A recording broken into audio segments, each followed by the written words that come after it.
Okay, just by a show of hands, out of curiosity, how many musicians in the classroom? Okay, how many actually play guitar? 1, 2, 3. Okay, so then, I mean, I'm not gonna generalize the question to like, one group or the other, but like, if you really had to like pick out like differences in like how one guitar sounds compared to another, like what are like the main differences? Like if you really had to like analyze as far as the sound goes. The wood. Like, huh? The wood. The wood. Okay. Anything else? Strings. Amplifier, okay, for like electric guitars and stuff like that. Okay, well there's actually like a whole bunch of answers. You can go anywhere from like the headstock to like the body of the guitar, the pickups, the strings, just like you said. Well, Siobhan was right. The main distinction between the sound of guitars or any instrument like that is the wood, because that's the basis of the vibration of how the instrument works.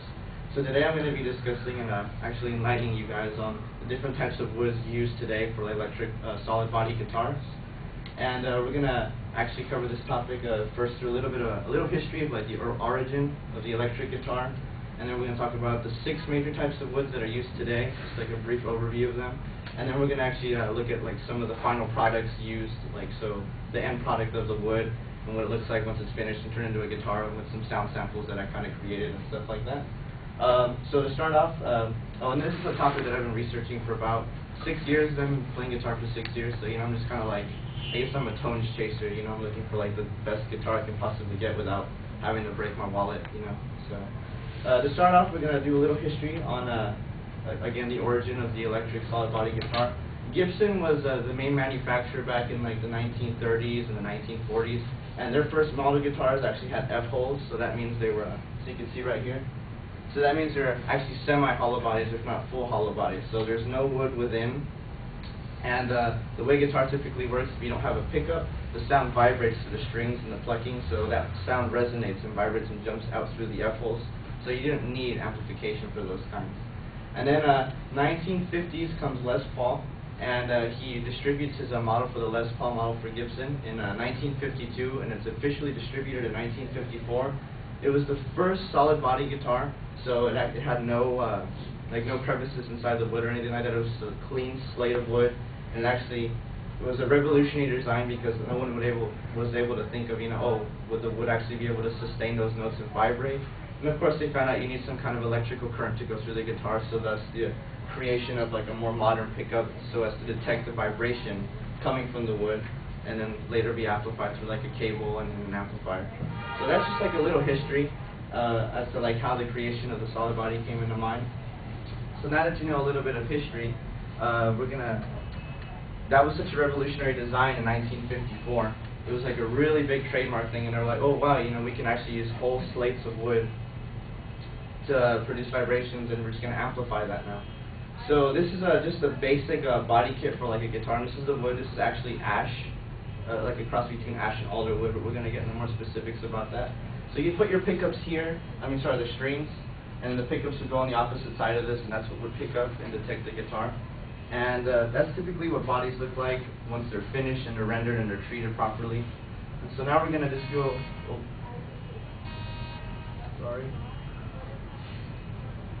technical. Okay. Anyway, so there's 6 types of woods, the main kinds of woods for a guitar. There's basswood, Ashwood, maple, mahogany, alder, and poplar. And we're just going to go briefly over like each one of those and like their distinct characteristics and like how that affects the tone of the guitar.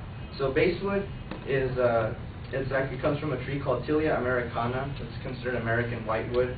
It gets confused with poplar wood because of its distinct color and texture. It's very, very white and pale. So those two get like confused very easily. But it's great for carving, and it's a really great tree to carve out of because you can actually get segments of like 4 inches and just carve straight out of that, as opposed to like getting different types of like branches and trunks and then just meshing it together to produce the one solid body. It's very soft with little bend, and it's easy to cut, and it actually shrinks really easily. So if it's not treated properly, it ends up condensing on itself. So after that process gets taken care of properly, though, it creates for like a really versatile guitar.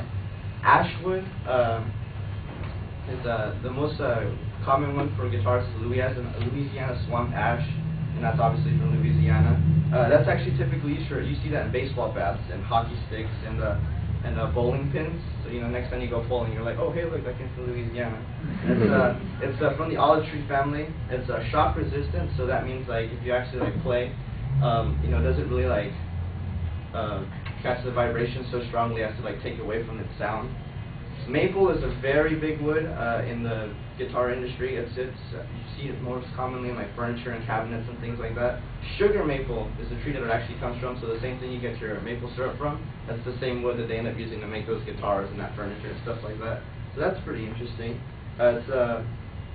If it's dried correctly, it comes out as an astounding brilliant finish, and it actually holds, sustain, and sound very well. So as you put the pickups in, the vibration just holds really dearly. And it's amazingly resistant to shock, abrasion, and indentation. So you can like bang the thing up and like, it holds pretty honest to like it's saying. It's a very strong and durable wood. Mahogany is probably the most revered wood in like the industry for guitars. It blends really well with maple, so you can actually combine it with other kinds of wood. It's virtually like impossible to break if you take care of it. But it's like a bitch to work with, because it's like impossible to put through like sawmills, and it's really difficult to like cut through, and it gives you a lot of like difficulties when you're trying to shape the wood to like the manner you want it to get it to. Alder wood comes from Pacific Northwest area here in the United States. It's most abundant commercial hardwood in the United States. The only downside to this wood is it corrodes within 60 to 80 years. I mean, that doesn't sound like, no one's gonna, I guess if you're a collector, you can hold on to a guitar for 60, 80 years, and you're like, oh hey, something fell off, but like it holds really well, but it's like the weakest wood in its class. Like it actually deteriorates through time. And it's got low handling, and it's shock resistant as well, and it doesn't bend as easily as the other woods. And then Poplar is the one that was confused with the basswood. It's widespread through the eastern U.S. from a magnolia family. It's great. It's light construction. It's really versatile, easy to work with. It's easy to cut through. You can compress it really easily once you moisten it and everything like that. So that's the most popular and probably the cheapest wood in its class. So now I'm going to play some sound clips, and then you guys have the luxury of seeing the guitars like after they've been processed. So the first guitar we have here is the basswood. This is a basswood model guitar. That's what it sounds like. And that was the model I played.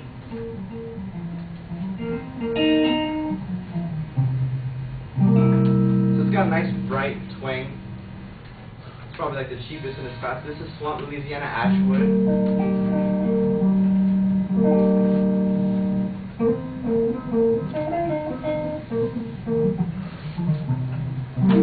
So it's darker in tone. And if you see that picture, swamp ash is actually really difficult to get a hold of because you can't get a single piece of it. You gotta actually scrape up, because it grows like erratically, so you gotta get all the branches together. You gotta cut them up and compress them together to make the final product.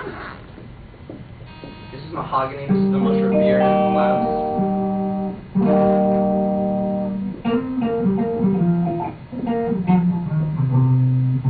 So you can hear like a lot more bass. It's a lot more defined, and it's got a nicer tone to it.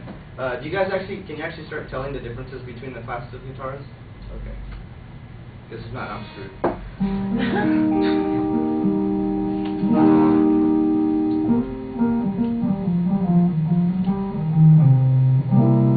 So see, the more expensive the wood is, this is the alder wood, this is the one that actually doesn't retain really well, and it's a little more difficult to work with. But the more expensive the wood and the harder it is to find, and the harder it is to find, and the better the quality, and it just sustains really well with the vibration and the pickups. Just two more. This is the maple.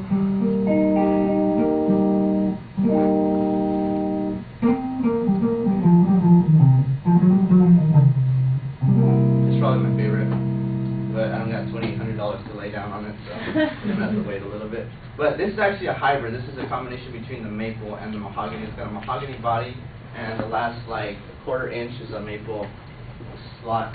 It's just spaced together, and it gives it that bright tone. And this is the Poplar.